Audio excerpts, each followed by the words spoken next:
Good afternoon, everybody. Welcome to another session of Hablemos, conversations about inclusion, leadership, and purpose. I'm your host, Carolina Veira, and today I have the pleasure of interviewing and having a discussion and a conversation with Anna Garcia. She's the CEO and founder of ALG Consulting, and she's going to be sharing a little bit about her story, her business, her motivation to open her own business, to have her own business, to support others looking to do consulting and coaching. And she's going to talk about her heritage and everything that makes Anna the person that she is today. So very excited to be hosting you, Anna. How are you today?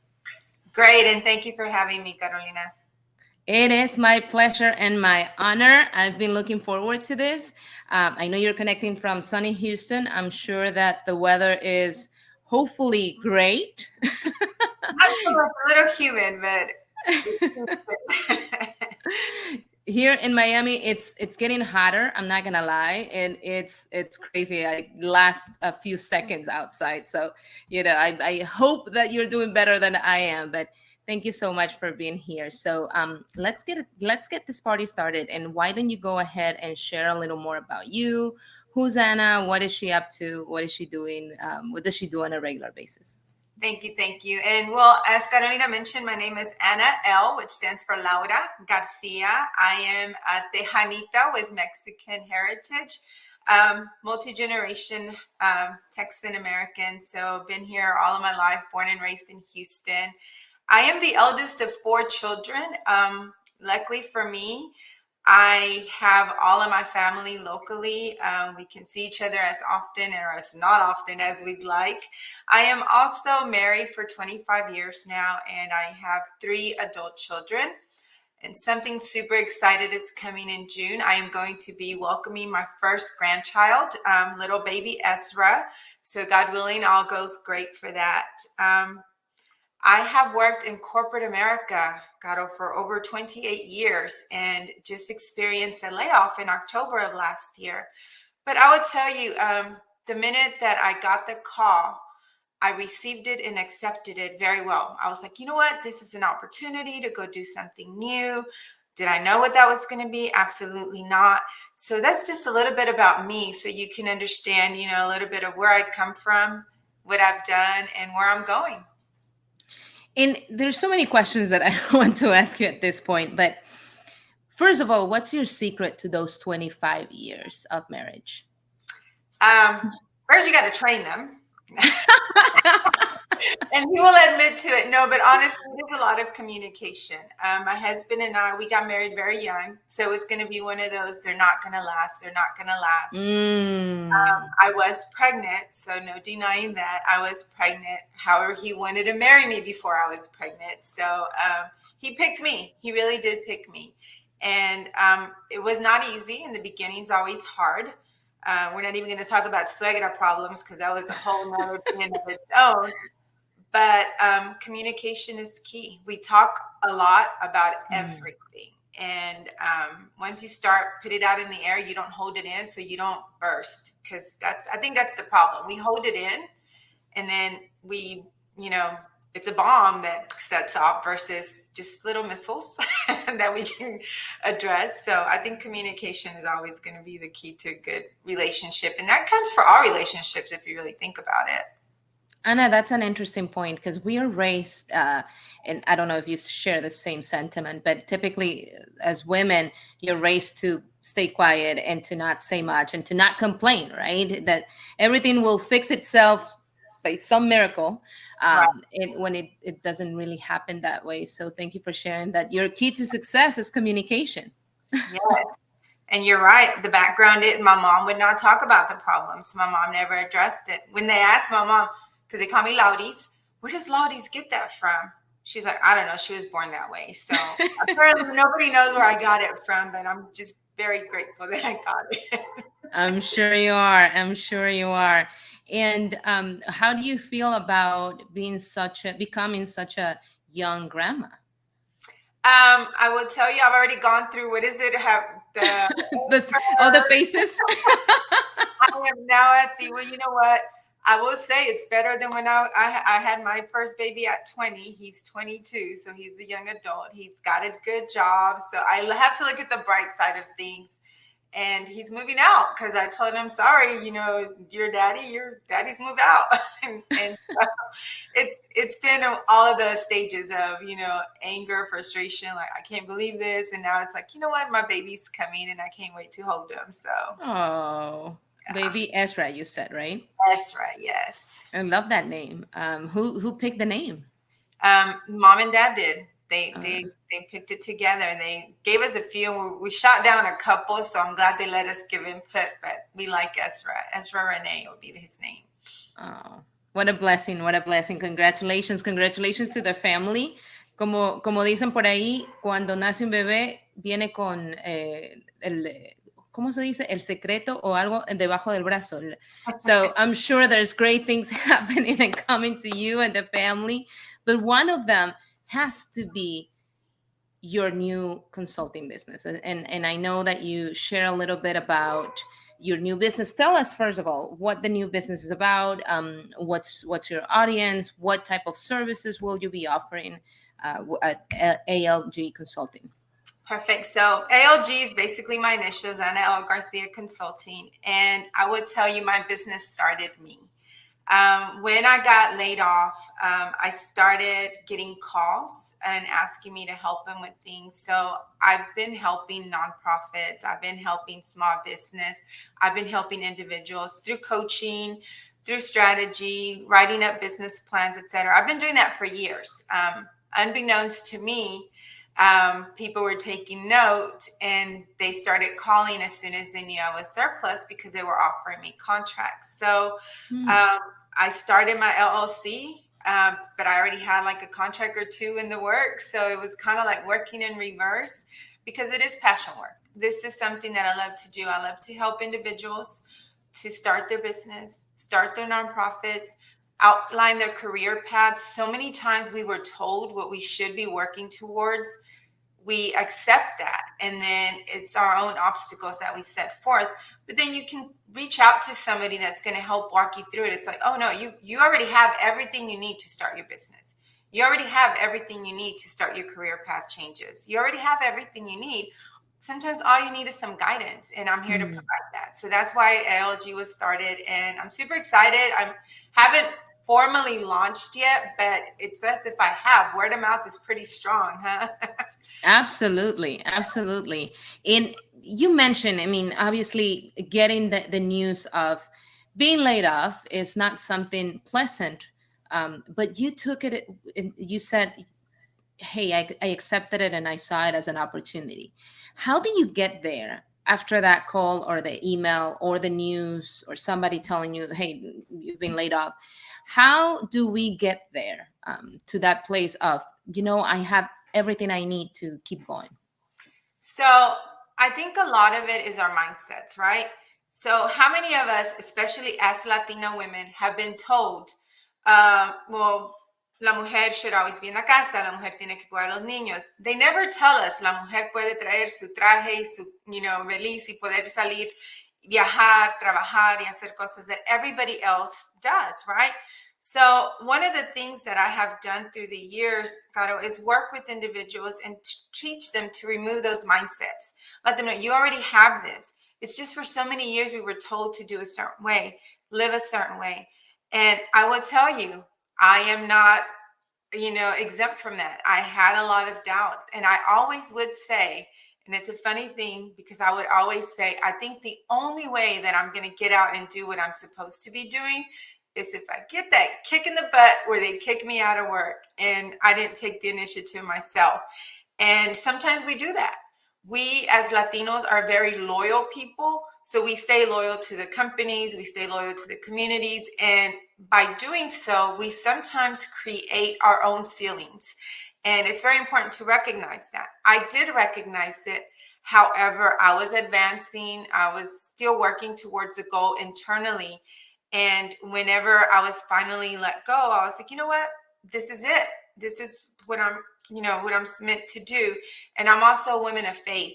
And the week before this happened, I had a serious conversation with God. And I said, okay, if I'm not doing what I'm supposed to be doing, I am not good with subtle hints. So I need you to just, slap me in the face with it and let me know. And well, that he did. And only a week later, I have never had a prayer answered so quickly or so timely, but I would tell you it was one of the biggest blessings.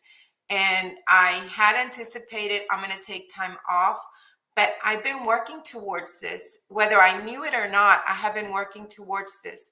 So, that power of social media, I was always sharing the work that I was doing to help others in their spaces. I was always sharing it on LinkedIn. LinkedIn has been a very powerful tool for me.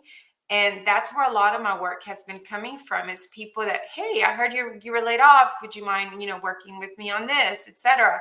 So I was able to secure, 2 contracts, which basically is going to help me have time to build the foundation for my business, to build all the templates that I need. And it's just coming on its own. So if I could give one piece of advice to anybody who anticipates a change coming, start leveraging all of your skill sets now. It doesn't have to be what you do at work. It could be what you do at home. It could be what you do for volunteers. It could be whatever it is that you do. You have very good skill sets. You already possess all of this. You just don't have a title with it. You don't have the pay with it, but that doesn't mean you don't have the skills with it. So I would say that, to answer your question, to get from one point to the next, it's understanding your worth and your value and your skills. So important, because sometimes we think that we're not ready, or oh my God, it's going to be so scary, or what if I don't make enough money to cover my regular expenses, house expenses, if you have kids, if there's family involved, if it's not just you, there's some fears associated to that. Right. So obviously what you are sharing that what you already do, even if it's a side job, even if it's something that you do as a passion project on LinkedIn, that's powerful. And that has been part of your success, right? Yes, having leveraged that.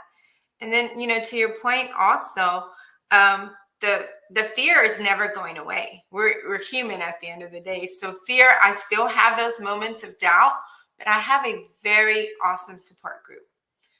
From the house, my husband, he would never tell me, oh my gosh, this one, because we just bought a new house and our house note. Oh, let's add that too. And our house note doubled, and all the bills doubled because it's a larger home. But the thing is, he never once told me, oh my gosh, don't do what you're wanting to do. Every time I would get a job offer for a corporate job with great pay, he was like, well, have you thought about getting it? But he never, ever told me to do, whatever I didn't want to do. He always goes, you know what, baby, you know what you're capable of, do what you want to do. I know, I could see it in his face. It was always like, oh my gosh, what are we going to do? But at the same time, he's like, I can't doubt my wife. I'm going to support her no matter what. And I also have my girlfriends, I would I have those moments of doubt, because fear, it's a human trait. We all have fear. We all have doubt. And then even when we're doing really well, that one little curveball, sometimes it's like, oh my gosh, am I still doing the right thing? And I'm here to tell all of you guys, you're going to continue having that. The thing is to just push past it and get your, your tribe, your crew, your camaradas, everybody, to just call them up and support them. And you know who to call. So call the people that are going to tell you the truths, but also be the very supportive. So I think that's important. Surround yourself with people that believe in you, because by them, you also start believing in yourself when those doubts start coming in. And I love the fact that you mentioned your partner, how supportive and how amazing this person has been for you, right? And I would imagine it's not only on the business side, it's at home, it's on a daily basis. So how important it is to have that support system that start with that person. But also, thank you for sharing that you talk to your girlfriends, and that's part of your support system. Because as women, we need to recognize the fact that we need those people around us, right? We need to be mindful of who we surround ourselves with. Absolutely. And then And then how about the rest of the family? I mean, and I'm not sure about the kids. And I know that one you're kicking out of the house, but I'm gonna pick them all out. We all have an awesome relationship. So I have a daughter, she's the eldest, and my two boys, and they're back to back. Birth control did not work for me, ladies. So my kids by the end of the year will be 23, 24, and 25. Wow, And, I love the relationship that they have, and I love that the relationship that we have with each other. If I were ever to have any doubt, you got this, mama. You can kick butt, that's mama. awesome. Always, ever since they were little, they've always been my little cheerleaders. Every time I went through a lot of racism at work. That's Yeah. actually when I realized my Latinidad impacted apparently my abilities in the eyes of other individuals. And I remember coming home and my kids would be like, "You got this, mom. You know, they're punks. Don't let them." And it was so funny at the time, but it was also so needed. So we're a very tight family. I'm already welcoming the new daughter-in-laws. I'm sure that I'm going to have marriages coming pretty soon because my sons have been very serious with them, and I look forward to adding two daughters. And I think it's going to be great and continue to be great. But yes, we're a very tight knit family. And you know what? They can be part of the consulting business of the Yes, my little jefita. I love that. It's you're building that generational wealth that we're talking about, right? From Yes, cementing something important for the whole family that everyone can contribute to and can benefit from. So absolutely. congratulations, Anna. Now, tell me more about. You mentioned you're going to be working with non-for-profits. You're going to be working, I would imagine, with anyone that starts a new business. But what type of guidance? Let's say somebody in the non-for-profit world needs to learn how to write grants. Is that the type of service that you're also providing, or it's more technical? I work mostly with the planning and the strategy. Okay. However, because I understand the importance of grants for nonprofit, I am taking classes on that right now. So I will be expanding to that. Right now, it's just understanding that if you don't have a business strategy to begin your business, you're more likely to fail. You know, it's over 83% of businesses fail if they don't have a strategy in place. So understanding that, because it's very easy to get caught up in the starting the business and then you get comfortable and then you don't have a growth strategy. You don't have a marketing strategy. So then you settle for only having the customers you already have, which some of those might outgrow you. Some of them might move. Somebody might close their business and then you lose that business. So understanding that you have to continue evolving. So I work with individuals to work on their business strategy, just to start up the growth strategy if they're already stuck and like, okay, I need to move past this, and then also having a marketing strategy. Those are all things. I do have an MBA, so I'm finally putting all those dollars to use. But I've been doing that forever, and I have proven things. I just hadn't been doing it, on a professional level, and I'm super excited. I've been doing, just great listening to people because I love listening to their stories because that empowers us. Listening to Hmm. their stories on what they're doing, it's like, oh wow. And we work on their plans, but I'm also growing at the thing. So I feel like this was like the best of all the worlds for me. Oh my goodness, I'm so excited for you, and knowing how much uh, value you're adding to all those businesses that need it so much, right? Especially for the growth, for Yeah. getting to that next level, for that upward mobility that we always talk about, needed, especially in underrepresented communities. So thank you for the work that you're doing, Anna. Thank you. I know it was more of a guts and like that and that patadita that God gave you, but look at you doing it. And now tell us more about your why. Why do you want to be a resource to all those businesses or the people or the organizations that are coming to you asking for help? Why is it important for you? It's important for many reasons, but I think the majority is because I learned later in my life about the disadvantages that Latinos have. I was born and raised in Houston, but I had a very privileged life, a privilege I did not recognize in my upbringing. I always lived in the nicer neighborhoods. I always went to the better schools. I always had access to everything. And I took all of that for granted. So when I, started working at a large corporation, and then I decided I wanted to advance, and I did my education and everything, and I got a promotion, I realized how many obstacles Latinos have that are not imposed by us. Just for being Latino, we are seen as the lesser able. We are seen as less qualified. yes, and incapable at some, and even in some business. So when I started in corporate America, after having worked there 15 years, and I got this role, I was dubbed by my colleagues, my white male colleagues, the little Mexican girl who is in over her head. And I was like, what?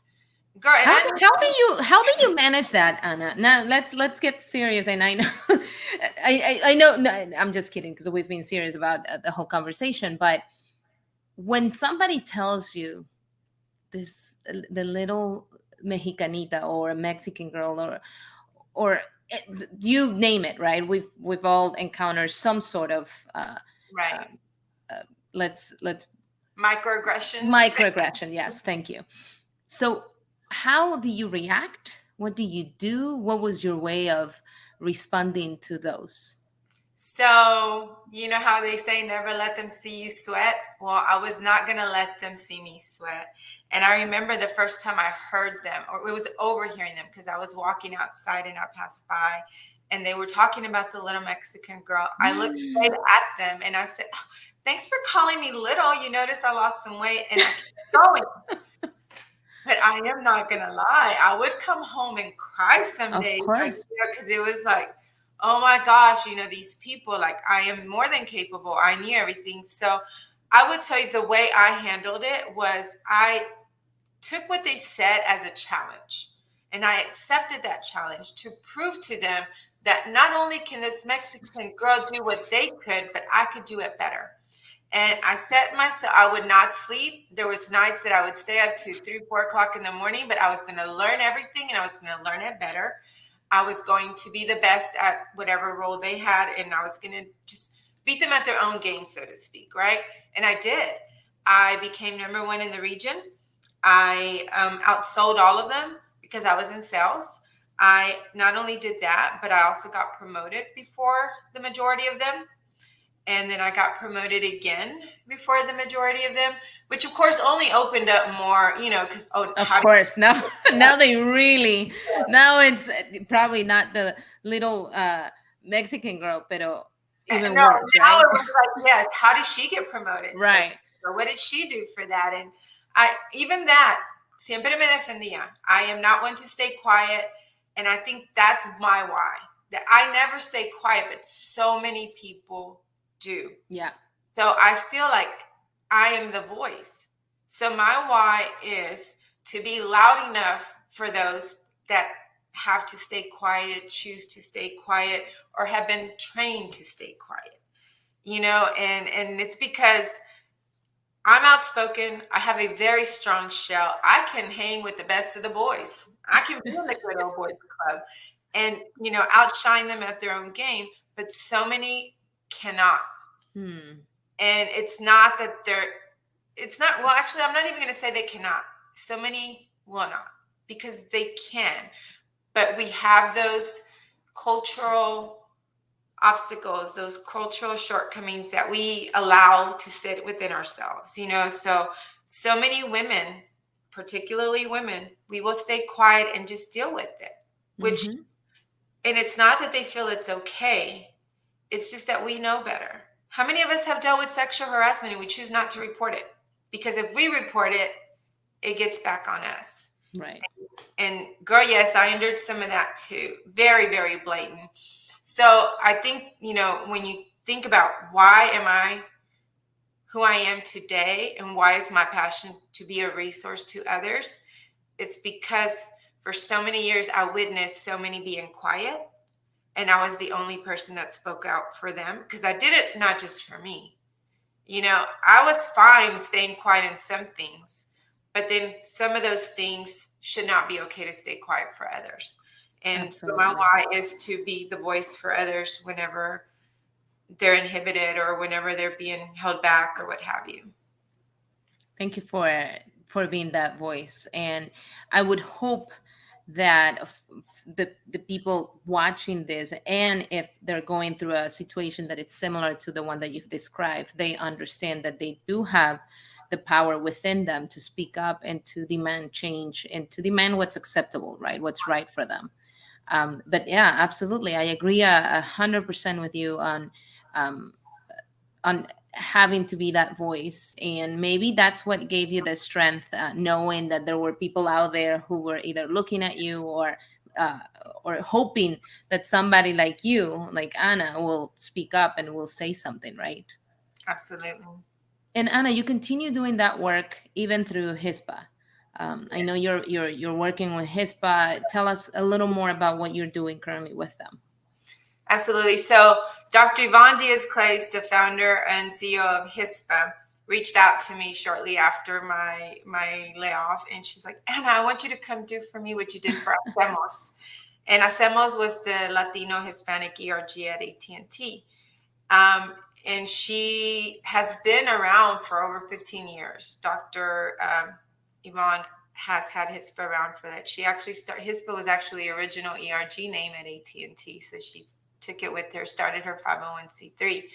That work is very important because it's very relative to what I did, which is to educate Latinos in middle school. So we're capturing them young, in college, and then beyond, to understand their ability to reach whatever goal they set their mind to.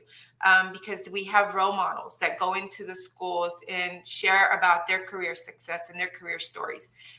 We have individuals that are now leaders of corporate America that go and speak to college students. So to be a role model to someone, a student that is aspiring to see someone that looks like them, to make it seem possible, has been great. The main focus is in STEM careers, which, Latinos have been for years told, well, that's Lacking. not for you. It's not for you, right? Right.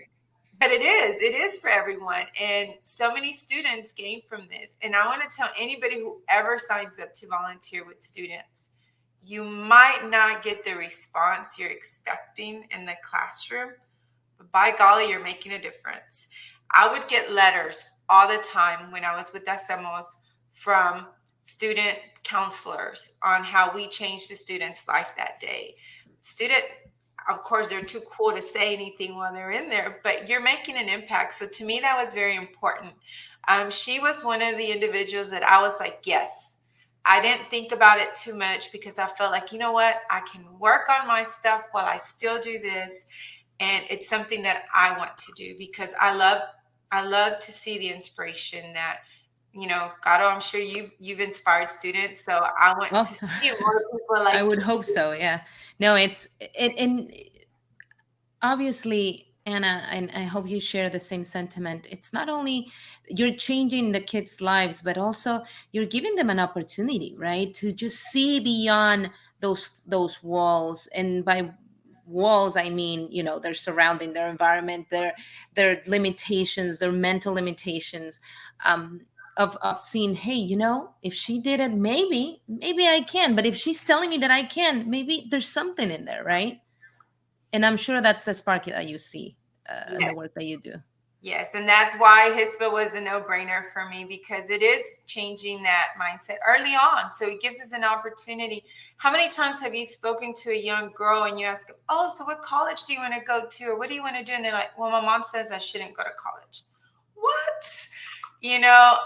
And we still see that a lot. Unfortunately, in Texas, because our immigrants are primarily Mexicans. Mm-hmm.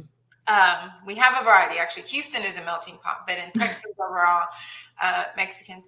And unfortunately, the Mexicano is that one Latino that still has a lot of those cultural limitations. Mm-hmm. We limit ourselves. We put those barriers on ourselves. So our understanding is, you work hard, you keep your head down, which is very common, but it's more common in the Mexican American heritage, right? And a lot of these young girls believe it. And so many times I have gotten to meet with them, and I, of course, initial response like, "Girl, tu mamá está loca," but we can't say that. But having the conversation, well, ask your mom why she thinks that, or like teach them how to not upset their parents because they're going to live with their parents for a few more years, but to have those conversations openly, like they can plant that seed in their parents' mind. So many of these young girls have come back, and like one of them's a nurse now, and this is years ago. I started with her when she was in 8th grade, and then this young man who's an engineer, and I still talk to his mom, and the relationship just started, as a mentor at one of these, events.